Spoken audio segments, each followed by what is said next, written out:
So next we'll talk about the causes of poverty. What are the causes of poverty? तो बहुत सारे हमारे different causes होते हैं जिसकी वजह से हमारे यहाँ पे लोग बहुत ज़्यादा poverty levels में fall out करते हैं, whether it be absolute poverty, whether it be relative poverty. Why is this so? First of all talk about the low wages. बहुत सारे आपके पास इंस्टीट्यूशन ऐसे होते हैं जो बहुत कम वेजेस पे करते हैं लोगों को.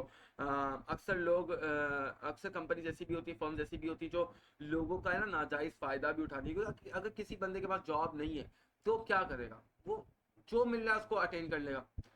तो ये बड़ा मसला होता है हमारे यहाँ पे कि मिस यूज किया जाता है लोगों की मजबूरी का. ठीक है. And one of the major मजबूरीज of the people is that survival Pakistan में बहुत डिफिकल्ट है. अगर वर्ल्ड वाइड बात करूँ तो ये होता है ऑफकोर्स, हर जगह पे होता है, सिर्फ एक जगह पे नहीं होता.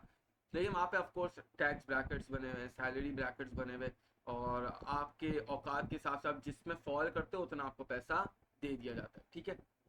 तो low wages, it represents the intersection of economic growth and human development, and is one of the major causes of poverty. ठीक है. Low wages are result of unemployment. ठीक है. Informal unemployment, lack of skill. ठीक है ना. तो मसला यही है कि लोगों के पास स्किल्स नहीं है तो वेजेस कम मिलती है. ठीक है. दूसरी बात है कभी कभार इनफॉर्मल अनएम्प्लॉयमेंट में लोग इन्वॉल्व हो जाते हैं. ठीक है ना. क्योंकि आपने सुना होगा कि फॉर इंस्टेंस बंदा है, उसके पास जॉब नहीं, मेरे पास आ रहा है भाई, अभी से आया मेरे पास, बोला सर जॉब नहीं. मैंने बोला कोई मसला नहीं है, एसटीसी पे मेरे पास क्लीनर नहीं है, तो मैं क्लीनर को अच्छी खासी सैलरी देता हूँ, 25,000 रुपये देता हूँ महीना. तुम एक काम करो, तुम आ जाओ मेरे पास, रोज आके सुबह सेंटर की सफाई कर देना. बोलेगा सर कैसी बात है कर रहे हैं, मैं और cleaning, no sir no, I will not do cleaning. मतलब क्या हो गया भाई, कोई काम छोटा बड़ा नहीं होता. सर स्टेटस भी तो कोई चीज़ है ना.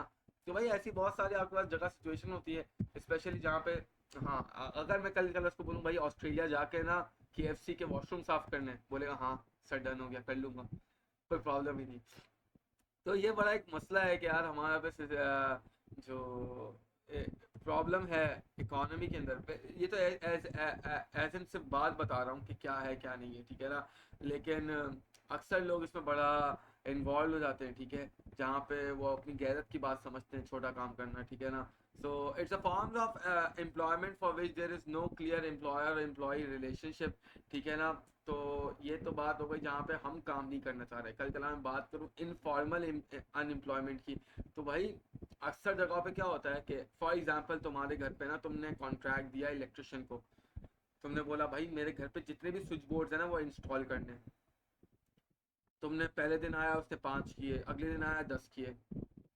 अब जब तीसरे दिन वो आया तुमने बोला मुझे काम ही नहीं कराना, ये लो अपने 2 दिन के पैसे चले जाओ. अब उसके हिसाब से तो in mind he is employed for the third day as well, लेकिन तुम्हारे बीच में कोई फॉर्मल कॉन्ट्रैक्ट नहीं है ना.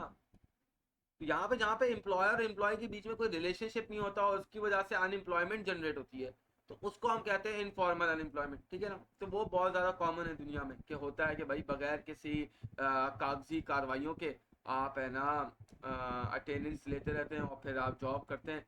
तो जब आपके पास ऐसे ऐसा टाइम पीरियड आता है कि जब आपको ज़रूरत नहीं होती तो आप लोगों को जाहिर सी बात है ले ऑफ कर देते हैं, और इससे बहुत ज़्यादा नुकसान होता है. अभी से सर वॉट, बेटा बाद में जवाब देता हूँ उसका. ठीक है ना. अभी से रमज़ान के अंदर क्लास टाइमिंग्स मैं आपको बता दूंगा और रमज़ान के बाद की. लेकिन अभी कोई फिक्स क्लास टाइमिंग्स नहीं है ना यार. अब मतलब ऐसा होगा कि अब मैं आपको जब चाहूँ बुला लूँगा. ठीक है ना. जब फ्री होंगे हम. बेटा 2-3 हफ्ते की बात है, और इसमें आप लोग के लिए ही भलाई है अगर आप आएंगे. मेरा तो कोई फ़ायदा नहीं है इसमें as सच के, मतलब मेरे को कोई मज़ा आ रहा है कि मैं मतलब बुलाऊँ बार बार. ठीक है ना. शुक्र अल्हम्दुलिल्लाह. ठीक है भाई. नेक्स्ट मसला है एजुकेशन हेल्थ केयर. ठीक है ना. तो लोअर वेज लेवल्स के साथ दीज आर नॉट एक्सेसिबल. आप और मैं जो पढ़ाई कर रहे हैं, हमने ओ लेवल्स किया, ए लेवल्स किया, ये हर किसी के लिए पॉसिबल नहीं है ना यार.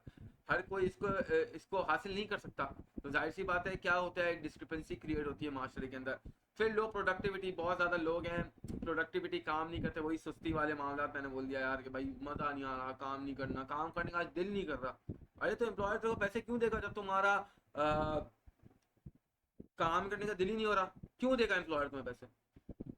जाहिर सी बात है फिर तुम्हें कम ही तनख्वाह पे वो एक्वायर करेगा.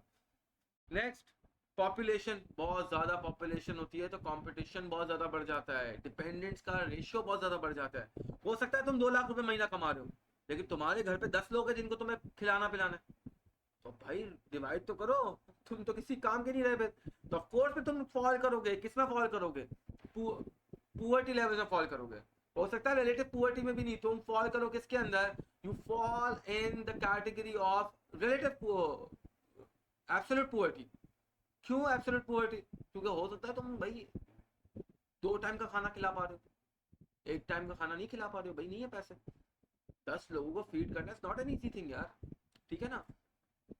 तो ये आपके पास आपके डिफरेंट कॉजेज हैं पुअर्टी के जो हमने डिस्कस किए। इसके ऊपर कॉमन सवाल आता था एग्जामिनर का, that analyse the causes of poverty levels, particular किसी कंट्री का नाम दे देगा, ऊपर कंट्री के बारे में कुछ इन्फॉर्मेशन दे देगा, ठीक है। ये जनरलाइज सवाल होते हैं और इसके ऊपर अटेंडेंस हासिल करना बहुत ज़्यादा ईजी होती है, ठीक है ना।